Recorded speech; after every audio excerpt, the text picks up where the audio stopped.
unlock? Unlock? Like I said, 82% pa yung oil kasi dinay po na. Automatic. Bye-bye.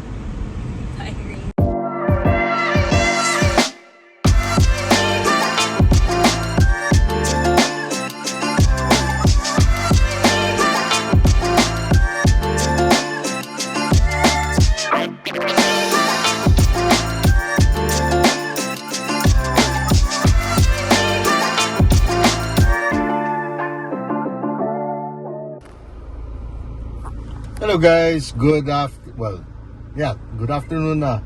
So it's around lunchtime. Today is what today guys? Monday pala. Monday. I thought it was still a weekend. But Monday na guys. And we sold the Ranger na. So sold na to. After almost 3 years. Actually, wala pa nga 3 years Mga siguro like 2.5 years. Something like that.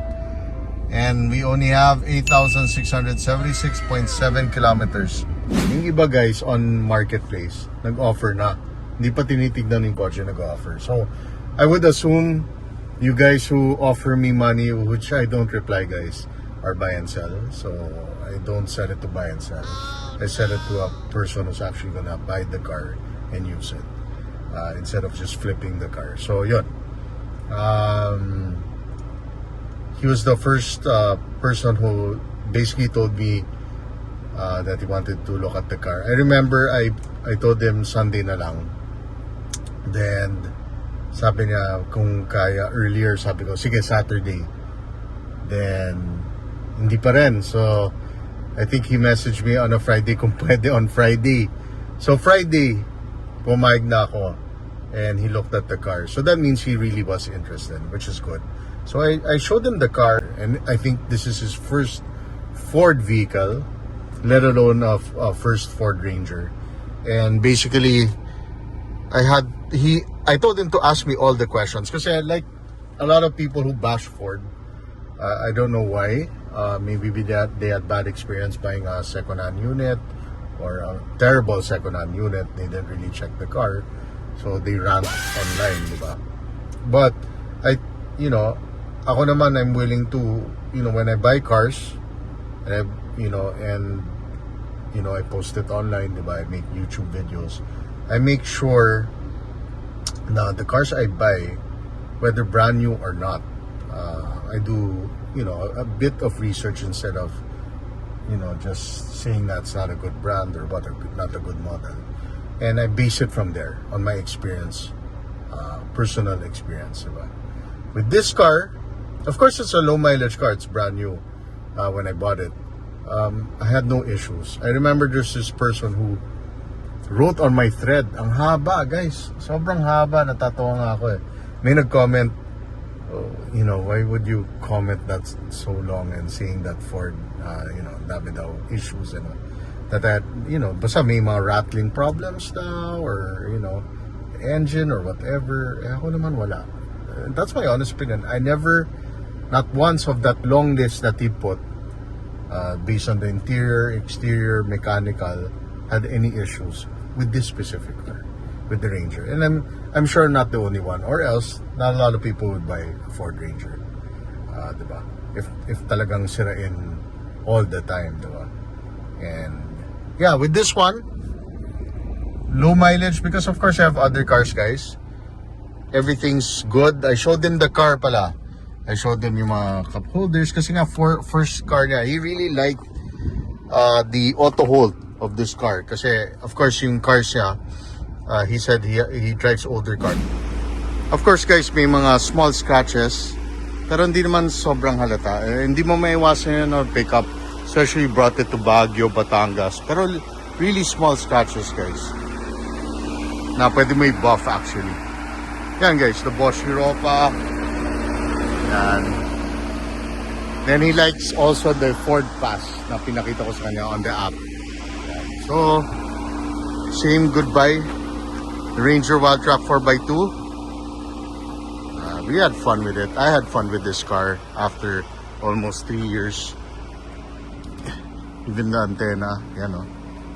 Okay pa. Of course, the back. We're gonna remove this stuff. We're gonna meet them in like 1 hour. So we're gonna remove all the stuff at the back. Konti lang naman. See, even the seats are nice. They still look new. Diba? And even this, the anti-scratch for the doors.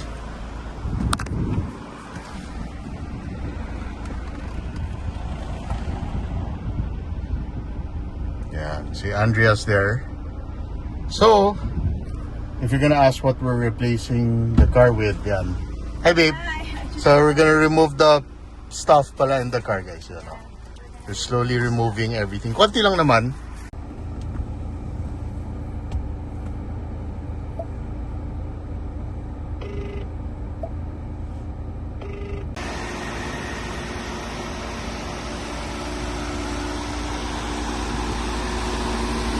Oh, tanggalin natin yung sticker. Oh. And guys, so we're gonna bring the Mazda. Susunod tayo dito, of course, kasi wala na to. So we'll use the Mazda CX-5. And guys, so we had to remove the stickers. So yung mga club stickers, village stickers, kailangan tanggalin yan.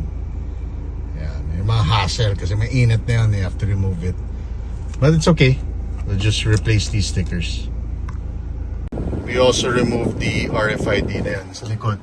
Removing the stickers also. So tanggalin niyo yung RFID, guys, kasi it's better to remove it if you're gonna sell your car. With. Hi babe. Come in, it's hot. So all the papers are here na, guys, for the guy. So of course your deed of sale, your ORCR, extra key, and the IDs with 3 signatures. Complete na yan. So tinanggalan namin lahat.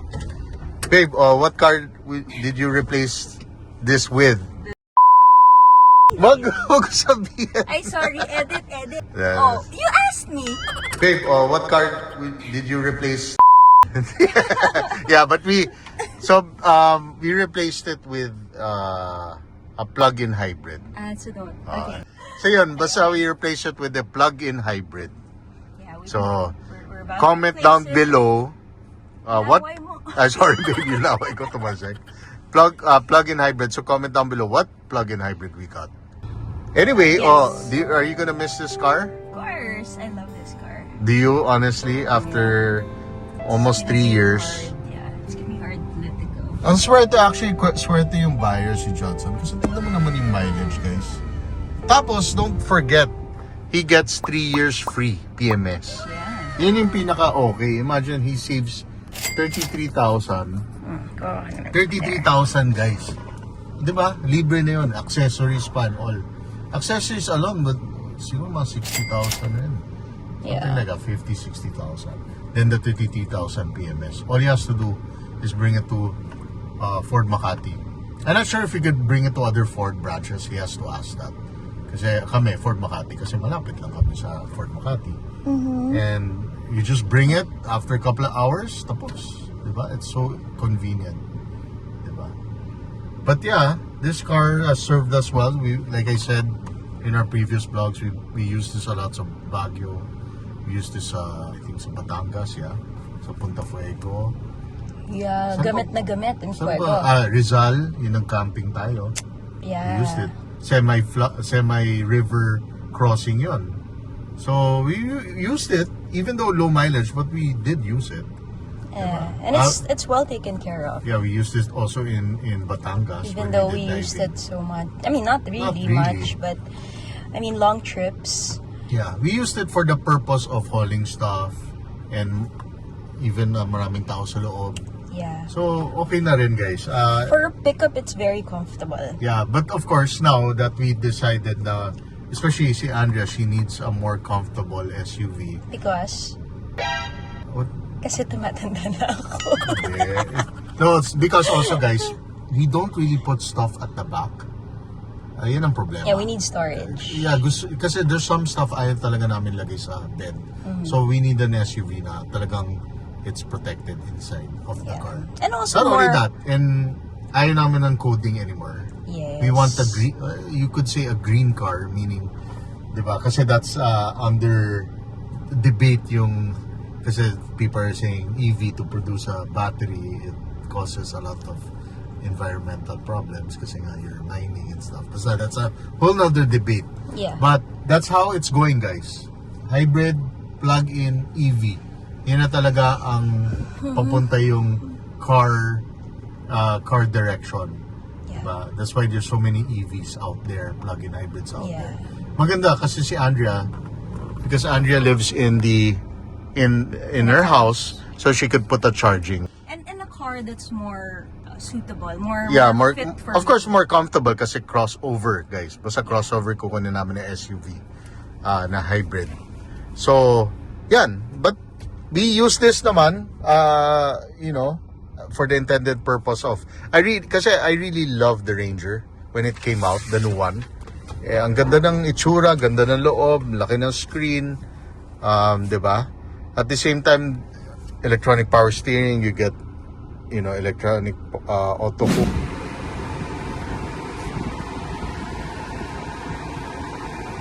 So we're gonna meet him here, guys, sa paseo, sa labas lang, sa bangko, of course. Just pay, then I'll just give him all the papers, sign the deed of sale. Siya na magno-notarize yan. So bye-bye Ranger, guys. Thanks for also subscribing and watching the videos of the Ranger. I know a lot of you guys love the Ranger, as I did as well. And yeah, okay lang, guys. Ganun talaga.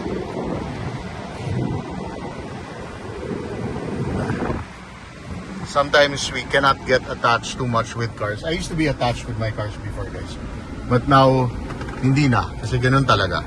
I'm attached to the memories, not really the cars per se. And sige, let's park here. Buti na lang may parking kasi laging puno ang parking dito sometimes.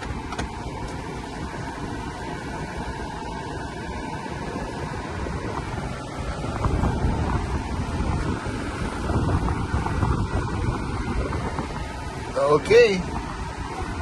Imagine, guys, no? Binibenta mo yung kotse, biglang ginasgas mo. Yan ang masakit. So, ingat kayo. Yan. So, the CX-5's there. Park siya sa Shakey's. And let's sign the papers and get paid for the car. Yep.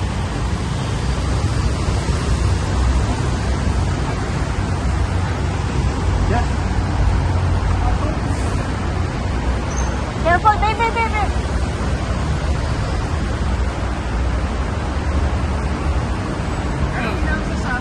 No, I'll blur you. Don't worry.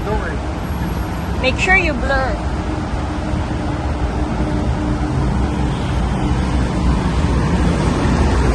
To lock.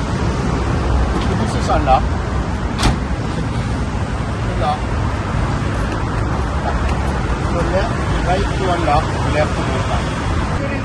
Pwede rin kahit na close hindi. Yeah, pwede kahit naka-open yan. See, okay na yan. So you have your Spotify, your phones, your messages, everything else. So shortcuts lang to. If you want it bigger, if you want it smaller, you can go here. Tatlo. Ito yung parang menu button. Ito mga default, mga quick if you want to have calls and stuff like that. So aircon, ito rin. You don't have to twist. You can do that or you do this. Okay. The drag. Very quicker. So change dito sa aircon, red siya. Gusto niya sa paa. Yan, pwede yan dyan. Yan, for the feet and for the So dual na yan. Dual climate na yan for both. So of course this one, extra storage mo. Here, balcony. I left this for you. Just in case you want it. Di ba? Afford ko siya para. Hindi ka na mag-seatbelt, no? Okay. Kasi you're in the village, di ba? Ayaw mo mag-seatbelt. So yun na, tinanggal ko lang yung RFID niya dito. Pero if ever next, palagay mo na dito. It's better kasi yung headlight ni Trite, kasi mataas yung car, paminsan di nababasa ng RFID. So dapat dito na lang. Okay. For both So, lang, for safe both. talaga. Yeah. So mention talaga.